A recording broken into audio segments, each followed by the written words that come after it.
Hey guys, yeah, I'm back now in Hong Kong. I've been back for a long time.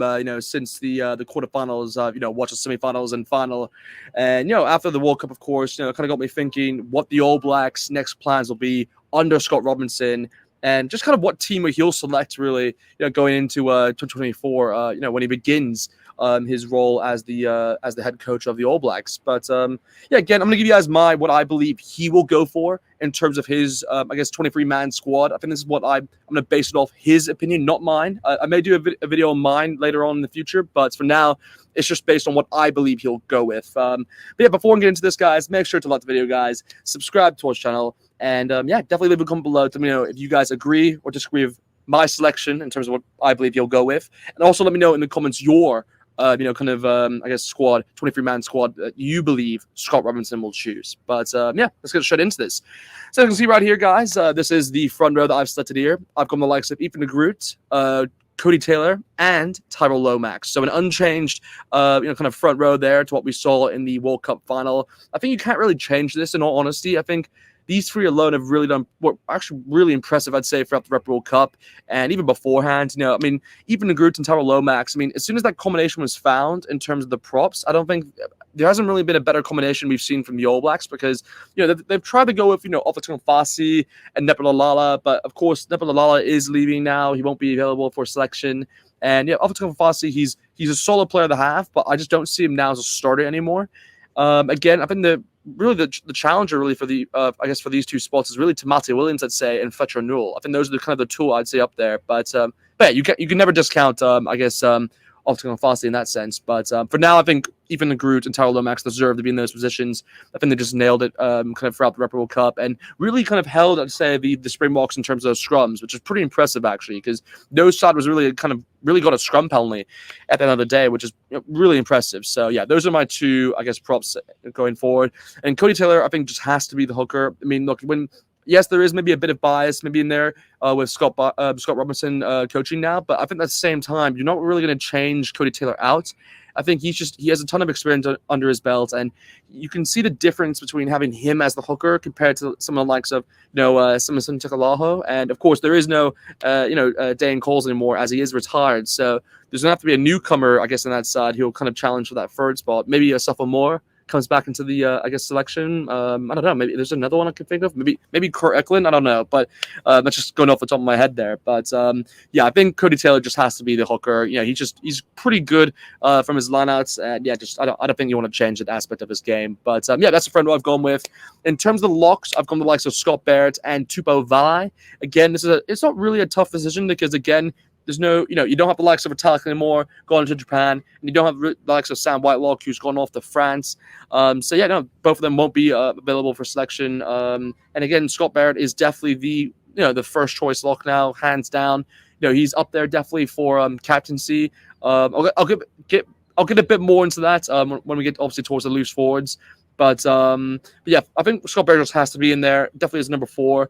And yeah, his counterparts. When you look at the locks that are available to kind of partner him up. You do have the likes of Tupou Vaa'i, who I've selected here. I think that Scott Robinson will most likely go with.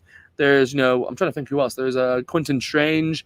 There's Patrick Tupeloto. There's Perry Parkinson. I'm trying to think who else is there. There's Cameron Sofoa, who I thought was pretty impressive from a Blues perspective. Yeah, there's a lot of locks, I guess, in and out there. Even Sam Derry, if you wanted to, or Zach Gallagher. But yeah, just there's a lot in contention. But just I think those two. Oh, of course, Josh Lord. How can I forget Josh Lord? But yeah, I think Josh Lord, Patrick Tupeloto, and Tupou Vaa'i are the main contenders. But you got to go with, I think, Tupou Vaa'i just because. Yeah, he's just he's young and he kind of wants someone in that position to kind of get into it. Similar to what we saw with Barrett when he came into the side. He was partnered up with Whitelock and Vitalik and had the fight for his place, and that's what I can see doing kind of with Tupou Vaa'i here. But yeah, anyway, moving on towards the loose forwards, I've gone with the likes of Ethan Blackadder, number 6. I've gone with Sam Kay, number 7, and Artis Sevilla at number 8. I think again, this is. There's some big calls that Scott Robinson's going to have to make in these 3 positions. Again, you can really switch things around here if you wanted to, but at the end of the day, I think you're always going to have Artis Sevilla in there. That's no doubt about that. Again, the question comes if you want to have him in that 7 spots. And I don't know, does that make Kane go out of your side? I mean, I don't think Scott Robertson will do that. I think Sam Kane is just, he, even though, yes, obviously, just it's not the ending which he wanted it in the Rep World Cup, of course, getting that red card. But I still see Sam Kane as a very solid player and someone who deserves to be in that side. And no, again, he has, he's officially announced he's doing his sabbatical, going off to Japan, similar to Otisvia as well. But again, both players will be available for selection when it comes towards the, when it comes to the actual squad selection. So there's nothing to worry about in that sense. So I think these 2 players will definitely be selected, barring if, there's an injury, obviously, that happens. But I think these 2 have to be selected and will start, in my opinion. And again, Ethan Blackadder, I think out of the 6 options that the All Blacks can go with now, because again, Shannon Vazel is no longer there because he's another player who's gone off to Japan, so won't be available for selection. So really, his challengers are really, I'd say, Samipani Finau from the Chiefs, almost made the All Black squad.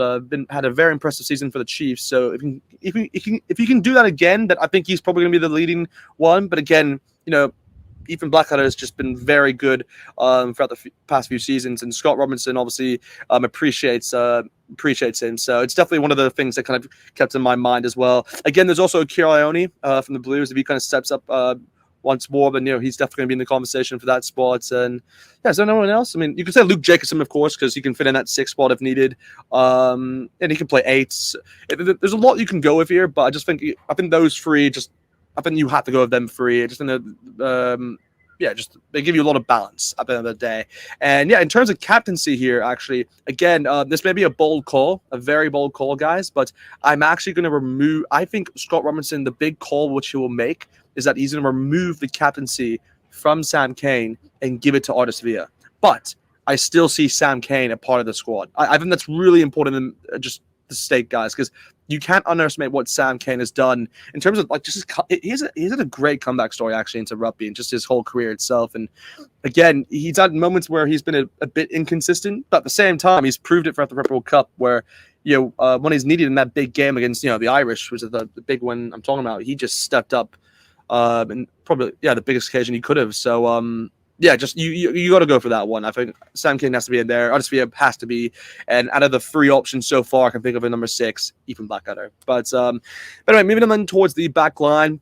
This is the 9-10 combination I've decided to go with. I've gone the likes of Cameron Roargard at number 9 and then Damien McKenzie at the number 10. So again, this is 2 new faces in terms of those 2 positions. It's expected because, Aaron Smith, again, another player who's he's not retired, but he's actually gone to Japan. So he won't be available for selection. And again, Rich Monga, another player who's not available for selection because he's also gone off to Japan. So again, there's 2 new spots up there for grabs. Again, you could go someone like Bowden Barrett if you want to, but again, he's another player who's gone off, and really, there's not really a challenger for him now, because those are the 2 biggest challengers really when it came towards Damien McKenzie. But yeah, McKenzie, he's a sure thing now, I think, for that 10 spot because obviously he is now staying in the Chiefs and play for the Chiefs in New Zealand. So yeah, you got to go for him at that number 10 spot. He's a sensational player to have. Really kind of like it's like New Zealand's, I guess, kind of like a Carlos Spencer, really, in terms of just kind of finding spaces in the defense and just going full front at it. And then and Cameron Roargard, again, he proved himself at the Rep World Cup. Definitely a try scoring machine, that's for sure. And yeah, again, he proved that within Super Rugby earlier throughout last season. So I think those 2 just got to go with. And yeah, we actually saw a bit of that 9-10 combination in the World Cup as well. So yeah, there's definitely some good things I saw from that kind of led me to think that Scott Robinson will also go with this combination. But anyway, moving on then towards the center combination here. I think this is probably the easiest selection out of all the positions, really. It's Jordie Barrett and Rieko. I don't think that's you can't break that combination. I think now it's one of those where I don't see a player at the moment who can really challenge or break that combination unless you want to split it entirely and just put Jordie Barrett as a 15, and I don't know, you put Will Jordan as a 14, and then you put Rieko as an 11. But I just don't think I don't think you break what's been. There's nothing broken about that combination at all. I think it's done. It was pretty good actually throughout the Rep World Cup, guys. And I mean, Jordie Barrett stepped up. He had a great tournament actually for the All Blacks. And again, Rieko, just someone you have to have in there. He's one of the best in the game in terms of his speed, and just kind of breaks defenses with that. And yeah, I mean, them two just. I mean, look, when you're thinking about contenders, you can kind of, I guess, challenge for that spot. I mean, there's definitely Antalana Brown still. There's Dallas McLeody, who's in the conversation, kind of came into the conversation this year. There's Brandon Enward still says in there. Gosh, who else? David Havili, of course. He'll be coming back from injury, so he'll be available, of course. There's another player, Levi Mua, who's now joined the Crusaders and will definitely make a name for himself in that kind of setup there. And yeah, I think there's one. Is there one more I'm forgetting? There's probably one more, maybe like Peter Munga Jensen. I don't know. There's definitely one more player. Quinn Tupaia. That's it. Quinn Tupaia. He is someone I think can definitely come back into this side. And again, he had a very long lasting injury, but I've always liked his game. So he's someone kind of hoping that he does well to get into this team. But for now, I think Jordy Barrett and Ray Go just seems like the perfect combination to go with. But anyway, going on then towards the back three here, I've gone with the likes of Severis in the number 11 spot. I've gone with Mark Talea at the number 14, and I've shifted Will Jordan from the 14 to the 15, which is, I think, what a lot of people kind of want and they kind of expect Scott Robinson to do, because, we've seen Will Jordan play countless times at number 15 for the Crusaders, and he's never really been given that opportunity at the All Blacks level to play 15, because, again, there's always been Beauden Barrett there, or in the past you've had McKenzie who's kind of filled in that position. So yeah, he's never really had the opportunity to play there. And I just think Will Jordan's just a sensational player, and yeah, he's really someone you can build a team around at the end of the day. So yeah, I think Will Jordan is someone you have to have there in number 15 spot. Again, Mark Talea had a great tournament overall. Obviously got breakthrough player of the year, which is great to see. And I forgot to mention as well, Artis Sevilla, player of the year as well. Incredible for him. I think it was totally deserved. But yeah, breakthrough player of the year for Mark Talea. And yeah, I mean, I'm a Blues fan, so I obviously appreciate this game. I definitely appreciate this game. I mean, every time when he was faced against the Springboks, I was like, I didn't know what to do, because like I love Mark Talea and I love what he's doing, but then he was hurting the box. I was like, no, just Talea, stop this. But no, but yeah, Mark Talea is just a sensational player, and he'll just continue to be consistent, and that's exactly what I expect from him. And yeah, he'll beat a lot of defenders as well. That's for sure. But then again, yeah, Severis will fit in there at the number 11 spot with ease, I think, because with Lester Fananku, another player who's actually gone off to France. A big loss for New Zealand because he's still actually young. I think he was only like 23, 24. But again, Severis will fit into that spot pretty easily. Again, he was unavailable for the World Cup due to injury, but he's someone who, he's played countless times for the Crusaders. Scott Robinson knows his game, and yeah, I think he slots in pretty nicely there. Again, you can switch around Mark Talea and Severis if you wanted to, but I've always felt that Mark Talea is a better player at the 14 spot than the 11, and Severis, I mean, he's adaptable. I mean, same with Mark Talea, to be honest, but I just prefer Mark Talea at the 14. That's really all it is. But yeah, I guess in terms of the bench, again, it's pretty easy. I'm not going to go too much into this. I think it's just going to be, I think, Samisoni Tikalaha as the replacement hooker. You're going to have Tamati Williams, I'd say there, Fletcher Newell. You'll have, I think, I would personally go with Patrick Triploto still, but I wouldn't be surprised if he goes as Josh Lord. Actually, no, I have to think of the mind of, I have to say Josh Lord, I think. I think that's what he's going to probably go with. That's the 4. I think you're going to go with Dr. Papali, I'd say, as the replacement. He's always going to be in the conversation there. And then, yeah, I think they'll go with a 5-3 split. I don't think that's unexpected. Maybe they put in Luke Jacobson there. Maybe, you never know. They could go 6-2 if they wanted to, but I think 5-3 for now. So that's the forwards there, done with the placements. For the backs, in terms of the placements, I'd probably still go with, there's Flafakatava. Flafakatava. I mean, you have Cortez Ratima. Finley Christie, he's done pretty well for the Blues. I think for now, they're going to probably go Christie, but I wouldn't be surprised if Cortez Ratima or Flafakatava is selected there. I mean, Flafakatava is someone I would really be interested to see how he does, because he's always been a good player off the bench, but we'll see. That's kind of a debatable one, but for now, I'll put Finley Christie there in terms of what I think Scott Robinson will go with. In terms of the 22 and 23, I actually think they'll go with a center here. So I'm going to probably go with David Havili, I think, off the bench. I think it'll be either him or I'd say, there's Brandon Enor, there's Stanis McLeod, there's Quinn Tupaia. Yeah, I think David Havili is someone he'll probably go with there.